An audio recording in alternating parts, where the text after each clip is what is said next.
entire country about someone who threw a Subway sandwich at the chest of one of these law enforcement officials who Trump deployed into Washington, D.C.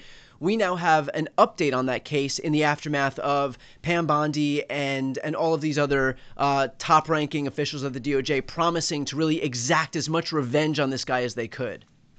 A grand jury sitting in Washington, D.C. as the conscience of the community refused to indict the man who threw a sandwich at a police officer, refused to indict him on a felony charge of assaulting a police officer. Brian, this is such a consequential legal development. It may not feel like it. However, the grand jury is designed to be a check on governmental power.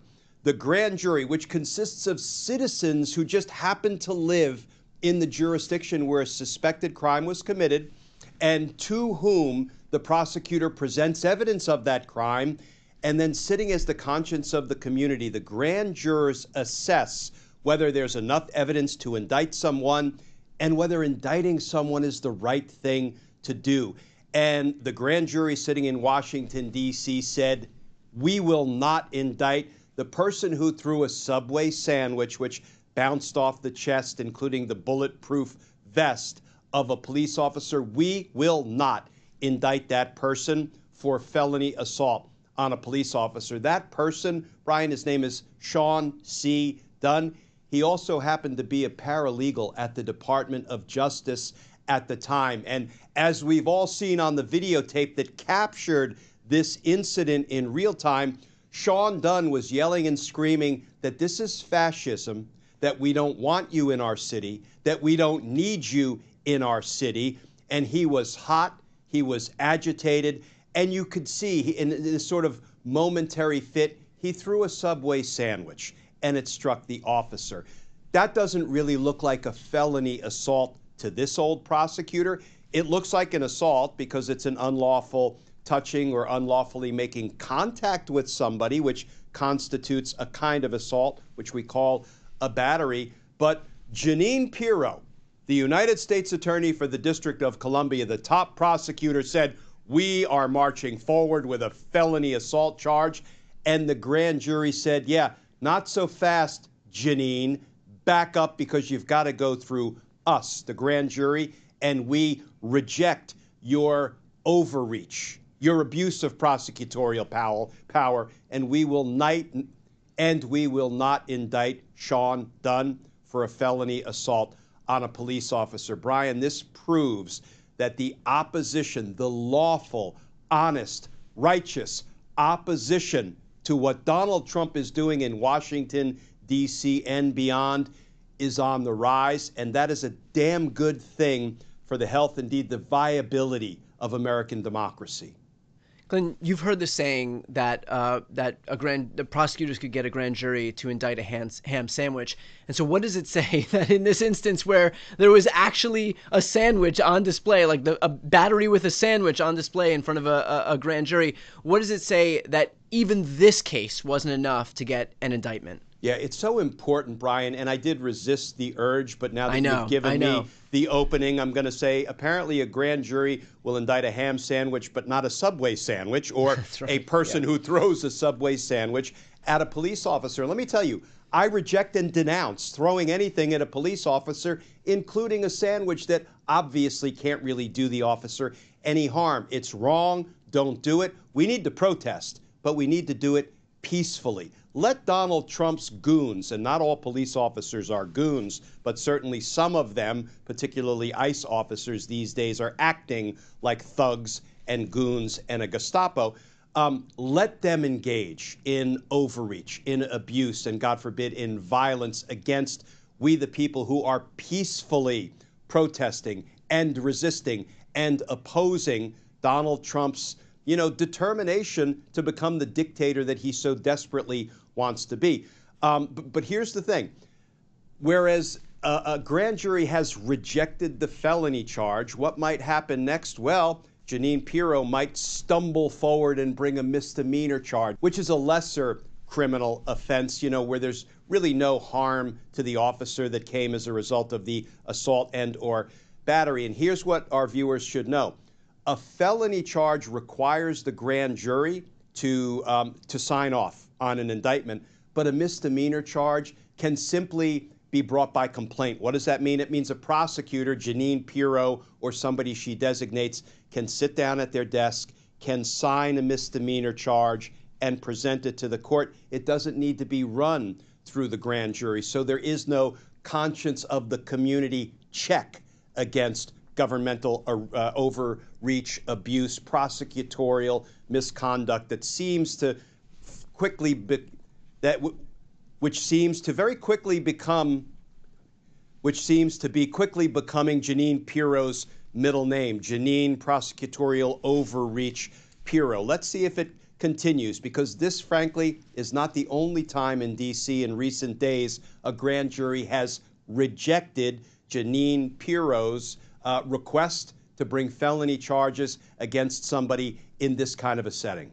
How big of a blow is this to the Trump administration, given the fact that obviously seeking some degree of retribution against this guy was a top priority for them? I think when they raided his house or apartment, they sent in like 20 law enforcement agents for a guy who had thrown a sandwich at somebody. And so clearly they wanted to make a big show of setting an example out of this guy. And so how big of a blow is it that they couldn't even secure an indictment against him?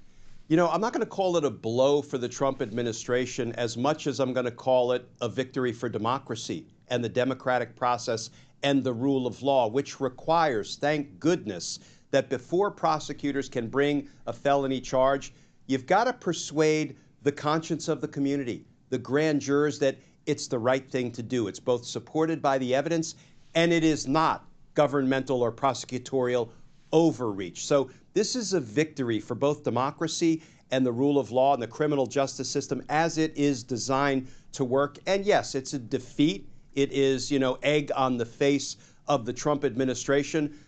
So all in all, I love to see how we, the people, in all of our different capacities and responsibilities, including grand jurors, are rising up to oppose the kind of fascism that Donald Trump is trying to deploy in Washington, D.C. and elsewhere. And let me give our viewers just a couple of nuts and bolts, Brian, because I think it's important for them to know what the grand jury looks like.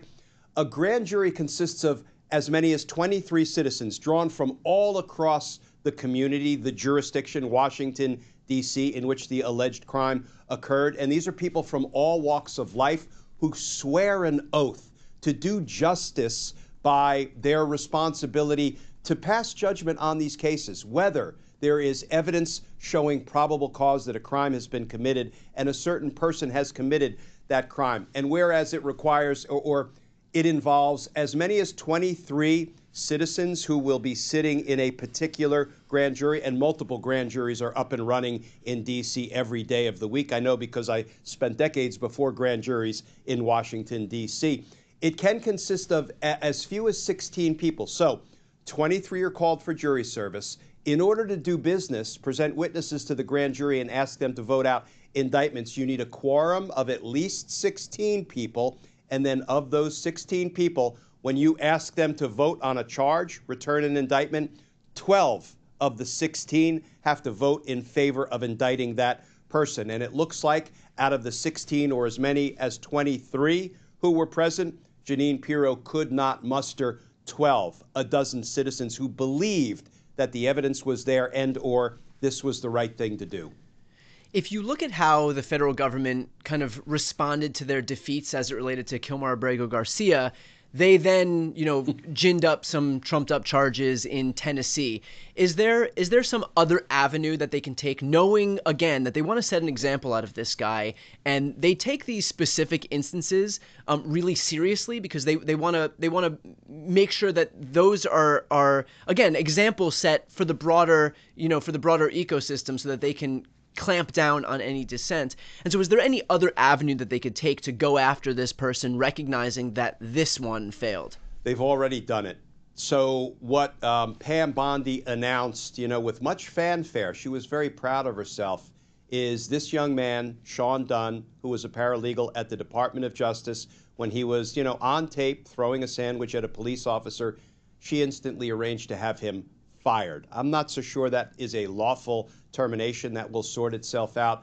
moving forward. But you ask what else can be done? Well, for starters, trying to prosecute somebody and firing them from their DOJ job is pretty severe punishment in and of itself. But what can be done legitimately? Well, they can try to bring a misdemeanor case against him, which I suspect they will do if they haven't already done it. And then that case will be run through the courts.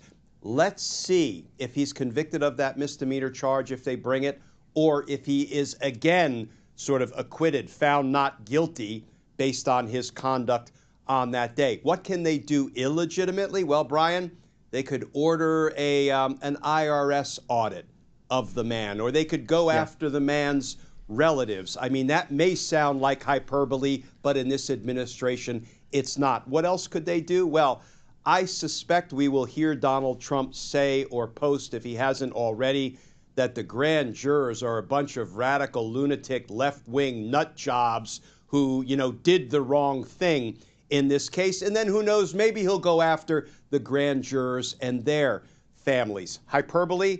I think not.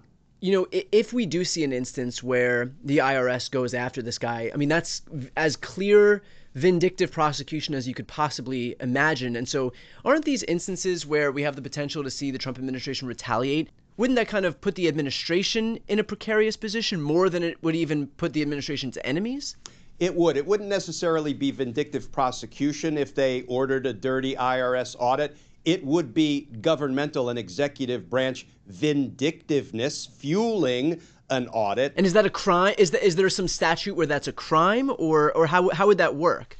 Brian, that's a great point. And it could literally be a conspiracy to misuse the power of the federal government, of the executive branch, to retaliate against somebody who is now yet another Donald Trump avowed enemy. I think that's a bit of a stretch. I wouldn't think that even if they ordered a dirty, unfounded IRS audit of Sean Dunn because they couldn't get him in the criminal case, that, that would result in any kind of criminal investigation or charges against the Trump administration. Certainly not in a Pam Bondi-led Department of Justice. But it could very well give rise to a civil suit that could be filed by Sean Dunn, and he could seek money damages from a vindictive federal government. So, there is no telling just how far Donald Trump's executive branch and his dirty, executive branch officials will go to try to now punish Sean Dunn or the grand jurors or the city of Washington, D.C. itself, because goodness knows in D.C. we are all being punished. I'm right on the outskirts, and I worked in D.C. for more than a quarter of a century. There's no telling what lengths he will go to continue to crack down, to insult, to be heavy-handed on the people of the District of Columbia as a result of, one thing going sideways for the administration. Well, we will, of course, stay on top of this and all other legal news that breaks. For those who are watching, if you'd like to support our work, it's completely free to do so. Please subscribe to both of our channels. The links are right here on this screen. Again, it's a great way to support us and independent media more broadly. I'm Brian Tyler Cohen. And I'm Glenn Kirshner. You're watching The Legal Breakdown.